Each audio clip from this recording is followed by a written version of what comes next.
Welcome to the All of You podcast, where we believe healthy relationships are created by growing individually and pursuing a healthy relationship with yourself.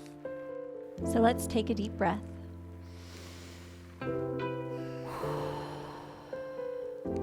Settle in and grow together. Hello, Siobhan. Hello, David. How's it going? You know, it's great. I'm not sure I bought that. And I said it. So today we're going to jump into emotional connection, which is probably one of my favorite topics. I would say it's more your favorite than my favorite, but I enjoy it.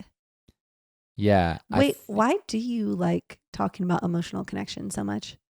I think because for so long I misunderstood it in my life. And I also think it's just one of the subjects that's really difficult as a man to connect to and understand, whether it's society, I think we're just not as, typically we're not as emotional as women are, in our masculine energy is much more rigid and wants to accomplish a goal, whatever, and doesn't really leave a lot of space for emotional connection. I've heard it said before that men are 90% sexual, 10% emotional. Women are 90% emotional, 10% sexual. I think that ratio I don't think there's any blanket rule like that, but I do think that men tend to be less emotional and don't really desire to be emotional. So I don't know, as a man, it kind of was intriguing to me to figure it out.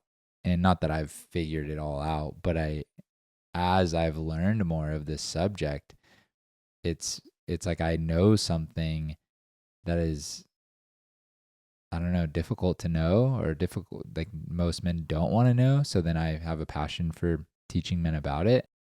Yeah, it's really just been a eye-opening experience. Well, and is it fair to say that the reason why you're passionate about figuring it out and teaching it to men is because that 90%, 10% kind of a rule is not just talking about how we're comprised or like what it's like internally in us. It's that in order for a relationship to flow, women connect through emotional connection, men connect through physical connection. And therefore, if a man can't figure out how to emotionally connect with his woman, then he's not going to get his physical needs met. And therefore, that's what sent you on this discovery journey. Yeah, it's basically it. Selfishly, there was a part of me. I think that there was some honesty that needed to be dropped right there. Yeah, there was a part of me that, didn't understand that. Like, why do people get in relationships and then get less connected, the spark goes away? And I'm not saying that our spark is always at a level 10. We struggle with it too. Every relationship struggles with its waves, with its stresses, with the complexity of life. And as you are navigating the complexities of life, how do you continue to keep a spark to have emotional and sexual connection within a relationship? Because likely one partner leans more on emotional connection and one leans more on sexual. Maybe it's equal. I don't know. It doesn't really matter. But in order for you to get your needs met in the relationship and for the relationship to thrive, it's really helpful to have some of these tools and understand what is even happening. I think for myself, I had no idea what was even happening. I could kind of sense when things weren't right or when my needs weren't met, but I couldn't understand why. I could never break it down and be like, oh, it's because my partner's not receiving emotional connection. Like that was not something I could understand. So yeah, it's been fun to learn, and so I'm super passionate about it now. I also think it's helped me emotionally connect with other men, which has been a need of mine my whole life, growing up without a male in my household, feeling very alone. it's so nice to know how to have those bonds be a little bit deeper as well. Yeah, totally. What what would you actually say emotional connection is? I know it's kind of tricky to define. Yeah, it's actually not as tricky as I think I made it out to be for a long time. It's basically feeling safe in an emotional state with someone. So that doesn't mean, there's a misconception. And I think a lot of people try to get it this way. A lot of people try to get emotional connection. So I'll define what it isn't. It isn't, I feel angry about this social issue, so you should feel angry at it too. A lot of people try to get it that way. Or I feel really upset about something, and so therefore I want you to have the same feeling as me because that feels bonding. That's not emotional connection, and it's actually wrong. You're pressuring someone to feel a certain way. True emotional connection, and this is what people really want deep down, is when we feel really free to feel how we feel and safe to feel that. Like, that feels good. I'm angry, you're not angry at all, but you're witnessing my anger and validating it and understanding me and not shaming me for how I feel. You're not trying to get me to feel how you feel. You're letting me be angry, and I'm letting you be joyful or whatever you are. And that's all safe. And we can make space for each other to witness each other's experience and let people vent and hear about the emotional side of things, and not without judgment. That's a really safe relationship, is when two people can walk in the door and be like, I had the crappiest day, and the other person doesn't get triggered by you not being in a good mood. And then you can and there's tools that you can use to then get to a good mood later if you want to shift the mood, but you just deal with what you're dealing with, Yeah, that's a great way to put it. It also makes me think of codependency a little bit and how that negatively impacts emotional connection, because codependency is, I'm not okay if you're not okay. And therefore, the person that's not okay isn't getting emotional support because they're being told that how they feel isn't tolerable by the other person and it needs to be fixed. Yep. So I think that's a really fascinating perspective on how to emotionally connect and make sure that you're not doing it in a way that's codependent. Yeah. And we have all these names for like attachment styles, like anxious, fearful, avoidant, like these labels. And when it boils down to it, what we're trying to do is fix our attachment issues so we can connect to someone in a safe and loving way that feels good for them. It feels good for you. There's no problem at that point in time. Like, everything's kind of good, even when it's not. Like, even when life isn't good, the relationship doesn't have to be on the rocks now, necessarily. It might not be a level 10 and it might not be fun, but it's the relationship is now supporting life's events, and it's a support system for all the difficulties you face, instead of now the life event, the bad day, the moods are now a problem in the connection. And now we lose connection every time we face a life event. Right. Yeah, that makes so much sense. I'm actually really curious. When do you feel the most emotionally connected to me? Hey friends, wanted to interrupt you really quick to let you know that if you're looking to go deeper into your healing journey or just want support, I offer coaching services for women and Dave coaches men. So feel free to go to the link in our bio and book a call with us. We'd love to meet you. And if you're enjoying this episode, please tap that subscribe button. And now back to the show. I feel the most, so I'll actually give like an exact scenario. We oftentimes, so our schedule is we have the girls 50% of the time. When we have them, we connect to them a lot, and we try to meet as much of their needs as we can during those days. And our time that we don't have them is always Wednesdays and Thursdays. So on Wednesdays, we I host a men's group in the evening. So it's like we work all day on Wednesday, probably don't get a chance to really connect yet, but I'll come out of that men's group and I'll be like tired, exhausted, because it's like a long day on those days. And I also have some coaching calls before that men's group, so I'm usually exhausted. You might be in some mood, and we'll make dinner and we'll sit on the couch for like an hour and we'll chat and we'll make space to like kind of decompress and just listen to each other's like, what's your experience been like the last few days, or whatever. Sometimes we'll process things that happened over the weekend. I always feel the most emotionally connected to you after that conversation on Wednesday nights. That's so interesting. I wouldn't have guessed that. Really? Yeah, I didn't know. I don't know what I would have guessed, but that what came is it as a for surprise you? to me. I don't think mine's like a specific moment per se. I think I feel the most emotionally connected when I tell you if I'm not doing okay or something, like along those lines of like, hey, I'm really stressed and I ask for support and need help, or tell you I'm upset, or like whenever there's a negative emotion and I share it with you and tell you what I need, and you're like there to support me, and you're like, yeah, or you'll ask like, what do you need? And then I can tell you it and you actually follow through on it.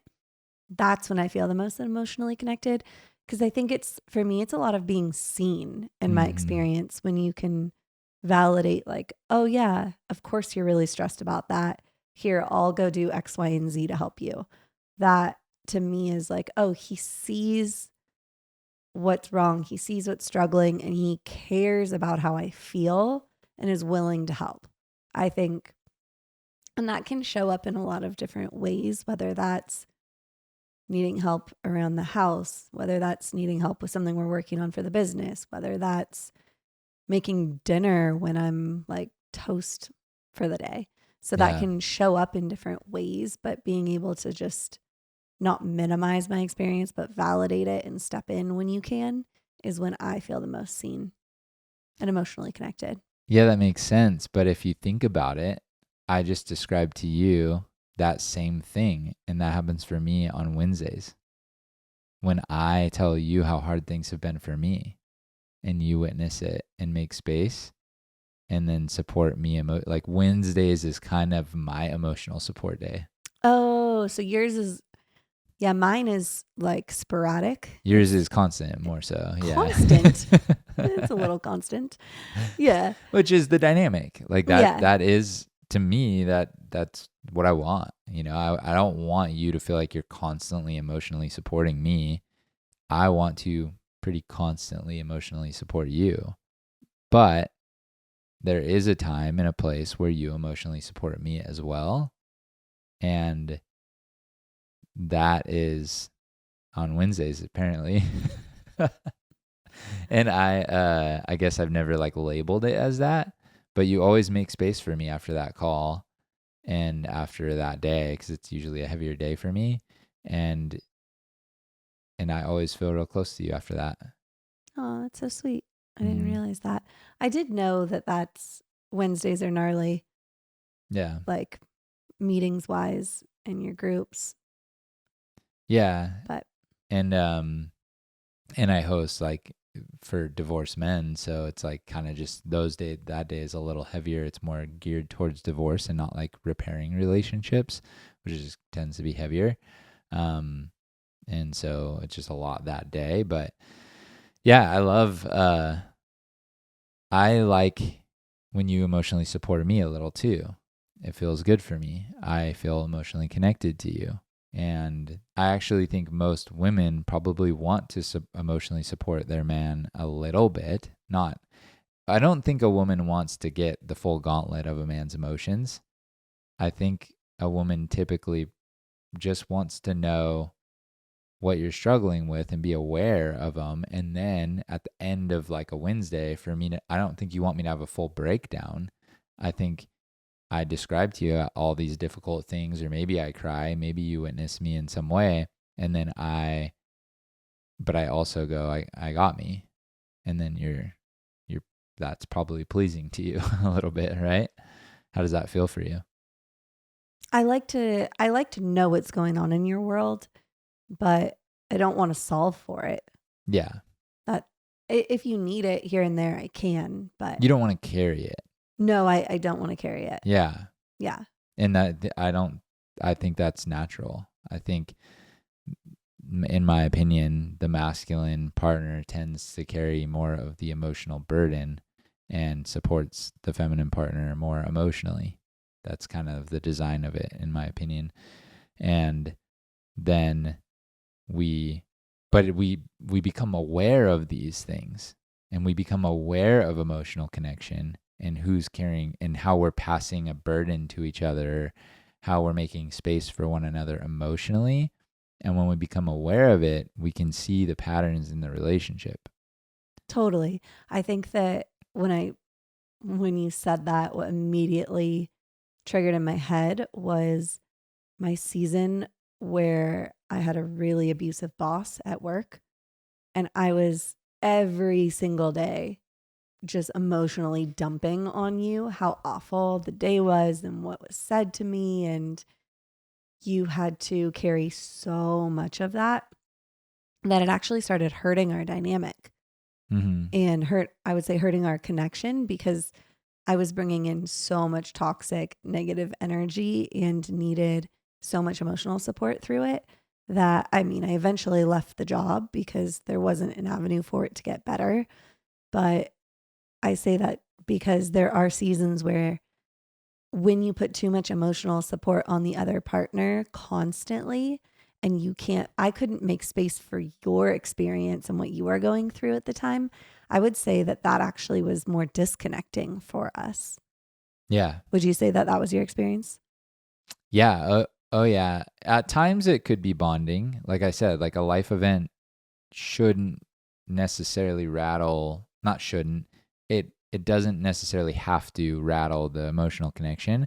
At times I think that was bonding for us, but it was a test. It's a test. It's all a test.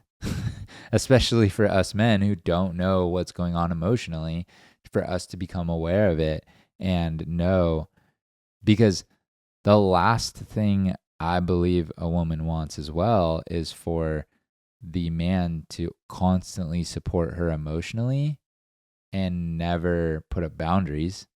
You know, if I'm handling myself emotionally and I'm like, I got me, I'll come to you for support every 10% of the time, and then you come to me 90% of the time for emotional support. That's fine. That's the dynamic. And then you start to come to me 100% of the time, and it's weighing on me, and I start to sink. That's not attractive, I don't think. I think what's more attractive for a woman is when the man goes, hey, I got me and I got you up to this limit, but here's my limit, and I'm not going to allow you to sink me. Now you need to get a therapist or call your mom or your friend, or like outsource some of the emotional support as well, because I can't allow myself to sink. If I sink, then I'm no longer available for you. Does that make sense? Totally. And does that feel like it would make sense to others? Well, I don't mind read, so I'm going to just hope that does. Yeah. But it's a little hard to follow, but it is a little bit hard to follow. I also want to take us in a little bit of a different direction right now. Okay. And I want to ask you, when do we ruin our emotional connection? My belief is that our past wounds are our emotional pain. Any emotional unresolved pain that we carry tends to get in the way of our emotional connection, because let's say you're feeling disgruntled because of a boss at work, and I have pain in this area, and so it triggers me in some way. I don't like the way that you're processing your emotions right now. The way that you're coming to me for support, you are describing a situation that I have pain over, and so it triggers me, and now therefore I'm no longer able to support you in this way.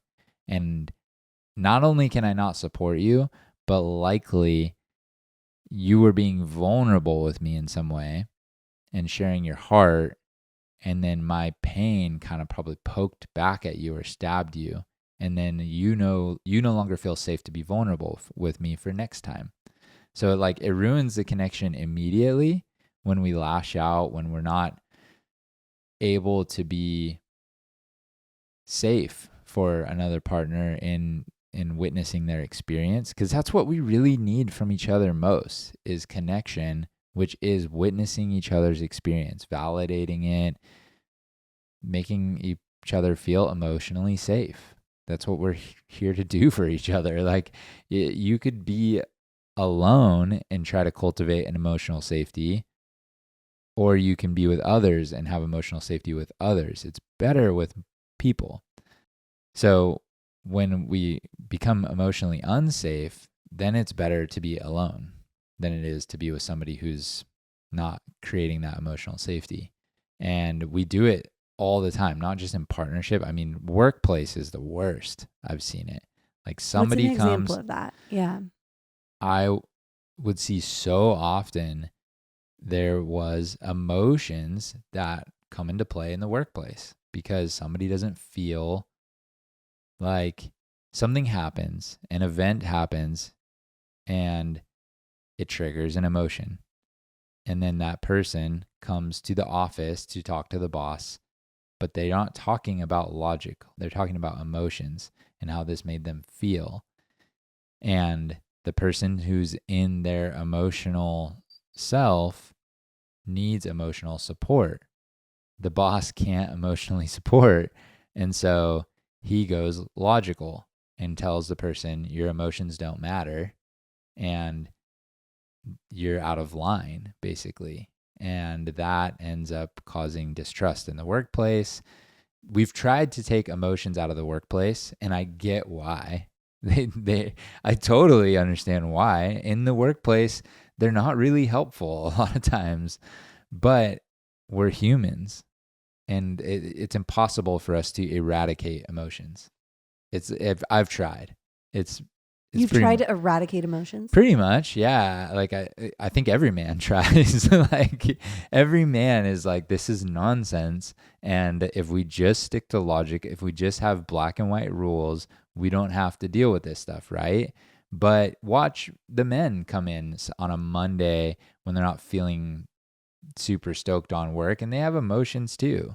I mean, I've seen everyone get emotionally dysregulated across the workplace in my last company, as well as me, multiple times.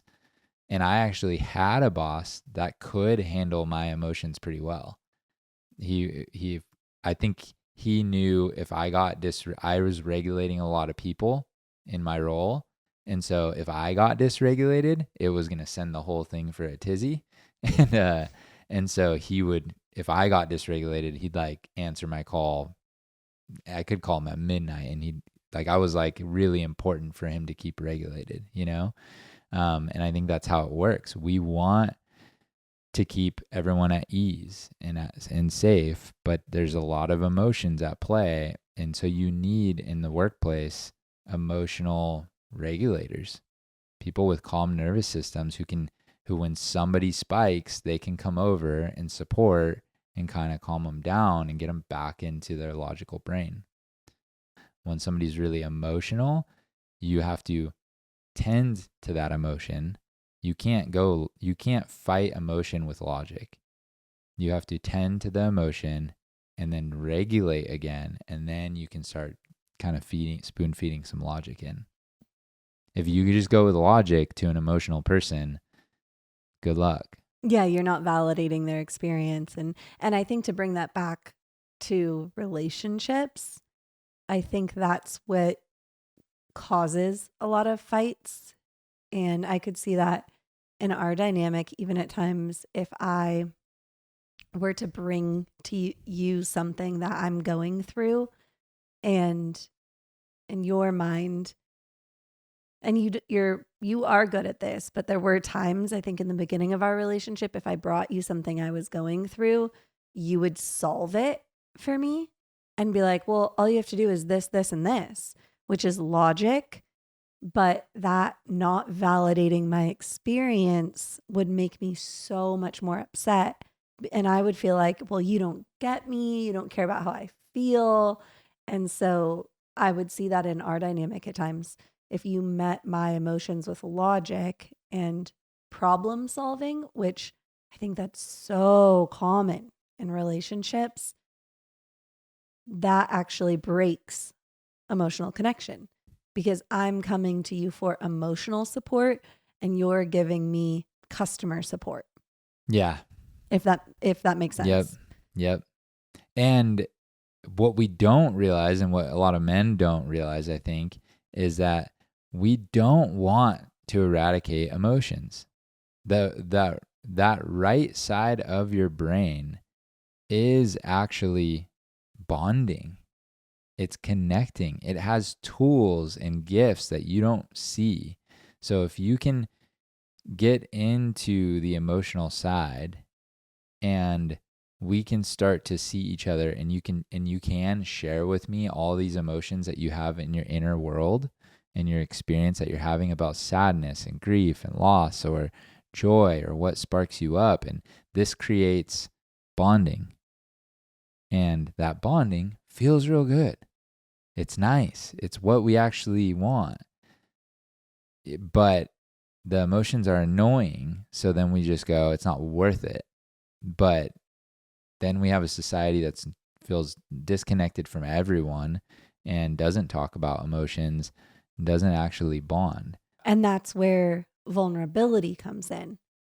And when you're vulnerable, you're sharing a little bit more about your inner world. Mm-hmm. And humans at our core, we're much more alike than we are different. So a lot of the feelings I experience are going to be similar to other women. Totally. And so when I'm able to open up about my experience in my inner world, other people can go, oh, wait, that's me too. And then when you feel seen, that's really what we want. That's part of vulnerability.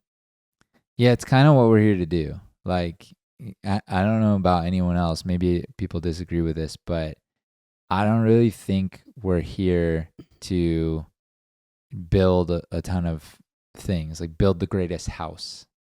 What is the greatest house? The greatest house is there to house people. The greatest building is there for people. It's all we make things to serve ourselves, right? The most valuable thing that we have is people, and we build a great house so we can host other people. What are we hosting them to do? I think probably we're hosting them to connect. And how do you want to connect with them? Do you want to hear about their favorite sports team and all the players on it? No. You want to hear about how they love their favorite sports team and how they felt when their team won the World Series. Like, you want to hear the emotions because you want to bond and connect. And you want to hear about how their workday was, not because you want the facts about their workday, but because you want to bond. And women, I think especially, want to bond to the men in their life. And then the man gets home and goes, workday was good, I had to fire somebody, and gives the facts. And the woman's like frustrated because she's trying to get him to feel something, and then he's disconnected from the feelings because they're annoying and they don't help him build. And it's just this cycle that we go down. And I've been there. Like it was so hard for me to connect to my emotions and actually start to learn how to articulate them to you and make space for yours. And I'm not perfect at it. We still get caught sometimes where I'm like, I don't want to have an emotional conversation right now, and you want one, or something like, or vice versa. But all this stuff has really helped us. And I would say the number one way that it's helped us is not just to feel more emotionally connected. Like, that's great. It helps me trust that I can connect back to you at any time. So I don't need our connection to always be a level 10. It could be a level 1 right now. And I know I can bring it to a 10 in 10 minutes. That's like the beauty. If I sit with you and if we're at a 1 and you kind of seem like you hate my guts a little bit, then I know I have this confidence, like I can connect back to you and we can connect again. And then that allows us to just move through life with more ease and less anxiety and pressure. Yeah, I think what's important to call out there too is I wasn't always good at emotionally connecting to you either, because before you can emotionally connect with someone else, you actually have to be emotionally connected to yourself. And what I mean by that is you have to know what is going on inside of you to be able to share that vulnerably with someone else and connect. And I think for a long time, I knew I wasn't good at sharing vulnerably with people. And I kept trying to tell myself, I need to be more vulnerable. I need to be more vulnerable. And I would really, really like try to push myself to be vulnerable. But what I didn't understand was before you can share vulnerably, you actually have to know what you feel. And the practice of learning how to identify the feelings in my body was instrumental to being able to share and connect emotionally. So if you're not connected to your emotions, you can't share emotionally. And that's the same for women as it is for men. And I think that's why a lot of men struggle emotionally connecting to their wives, because they're not connected to their own emotions to be able to share them. Mm-hmm. In the ways that I struggled with this too. So I'm saying it can go either gender. And so I had to get in a practice of identifying how I feel. And I actually, when I first learned this concept, I started every single day, I would check in with myself 3 times a day. I had a like timer on my phone, morning, lunch, and in the evening. And I would write down the emotions that I felt at the time. And it was just not for anything other than learning how to feel into my body and go, okay, this is the feelings in my body. These are the emotions that I have. Okay. Now I can like label them and like get into practice. It's just going to the gym, getting in reps. It's literally emotional reps. And then over time, I started getting better at identifying the emotions as they came up and being able to share more vulnerably. But that took time to be able to get there. So all of that to say, it can take a while to actually learn how to truly emotionally connect. Yeah, and it's a muscle, and it's something that you have to exercise over time to train your brain how to articulate your emotions using actual feeling words. And I think it's just annoying for most men. Like I believe that most men, if you're anything like me, you're just annoyed at this. You're like, I thought I was a robot, because we kind of can be. It's more possible to, and I mean, I don't actually think that. I think a lot of women kind of can shut off emotions as well pretty heavily and just go full masculine energy. And like, I don't even want to make it about men and women. I think it's just your energy and where you're at. And my heart is just for men because I am one and I coach them, but, and I know how many of them really, really struggle with this work of not just talking about our emotions, but not even knowing how to connect the dot. And that's how you were too. Like it is the muscle of connecting the feeling in your body to the word, the feeling word that is the emotion. Yeah, and I think why this is really, really important is I think all of us, if you're trying to work on your relationship, have heard the advice, make an I statement, not a you statement. So you're supposed to say, I feel unheard. I feel unseen. I feel like you don't love me, unlovable, right? So we're supposed to say what we feel, and rather than saying, you made me so mad when you do this, you never remember me, you never listen to me, making you statements. So we've all heard this advice, right?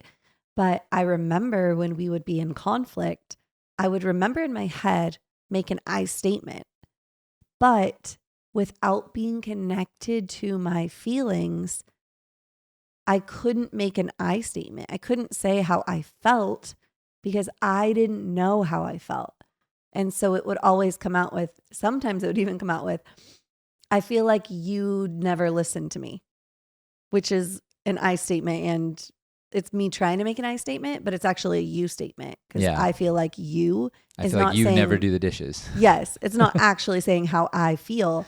But until you can learn how you feel, you can't make I statements, and then you get stuck in a pattern of fighting because you're always saying you statements. So it's that little step before that's so critical of learning how you actually feel so you can say how you feel. Totally. I think it's so difficult to do when you're new to it. And that's why I believe in coaching or therapy or anything that's going to help you. If you find the right person that you feel safe with, and that's most men's struggle. Like 75 to 80% of therapists are women, and most men don't want to admit their feelings to a woman. They want to do it to a man, and they barely even want to do it to a man. They actually need the man to go first. They need to see that it's safe and that the man can handle it. Most men don't feel like another man or anyone can handle the big burden deep down that they would unleash. Like once they open the flood of tears, it's just going to come out, if they really go into those past events or trauma. And so they just carry it. But if you find the right person that you really feel safe with, and you, not just a partner, but like a professional, a coach, a therapist, anyone that you feel like you can actually confess some of your deepest emotions to, some of your deepest stories, and be witnessed in that grief or that experience or that shame, then you can start to let it go. You can start to connect to those feelings and learn them again. And this is something that I believe like we should have taught in school or been taught in school. But I don't even want to say that we should have been taught in school, because I think this is part of our evolution as humans. And maybe back in the day, at some point, there were societies that knew this stuff and that have had it all along and passed it down to their children about emotional health. But this is new for me. And this is new for a lot of people around me in America and San Diego. And, we want to, as men, learn how much we need to deal with our emotions and how we can support the females in our life with theirs better, so that we can be emotionally connected and I can meet your needs in that. And then you can also meet mine, and we can do that in a healthy way. But most men demand that their needs are met, and they're not ever even meeting the needs of their partner. Because how do you measure emotional connection? You can't say 3 times a week. Men can say they want their needs met 3 times a week, or at least once a week, or whatever it is for them. But a woman can't say, I need my needs met emotionally 3 times a week. They can say a date night, but then the man shows up with his phone and he's texting, or he's like thinking of other things. He's not present, and he's not really supporting her emotionally. So how do you measure in a way, and like we were saying, you more need your needs met consistently throughout the days. Even like if you have something come up, you need it in an immediate way, not like right on the spot, but it's something that I commit to. And I'm not perfect. Like I don't want to paint the picture like I'm some perfect man that is flawless in this. Like like I'm saying, emotions are annoying to me still sometimes, but I have learned the best way to support you is when you have big feelings or emotions and you need support, I actually will ask you, do you need emotional support right now? And you'll say, yeah. I'll go, how do you feel? And you'll sometimes say, I don't know how I feel. Like, it's just this like, rah. And I just sit there with you and start to help you, let you verbally process and try to connect the dots. And if you can get there and I supported you through it, I get crazy points for that. That's true. You do. Yeah, it's nice. I want the points. Like, I don't do it for points, but I do it because I that's the man that I want to be. You know, I want to be here for you. I want to walk this life with you, learning how we can stay connected and not like we're always at a 7. That's not possible, but like we're moving through life. We connect, we're at a 10, and then things happen and we're at a 3, or it's late, teeth brushing time, the girls get in bed, we're tired, and we're like, do you want to emotionally connect, or should we go to sleep and then connect another time? You know, it's like we can just juggle that and handle all that, and that's better for us when we can be aware of it. So I'm just trying to drive awareness to this subject. Like, that's my mission, I feel like.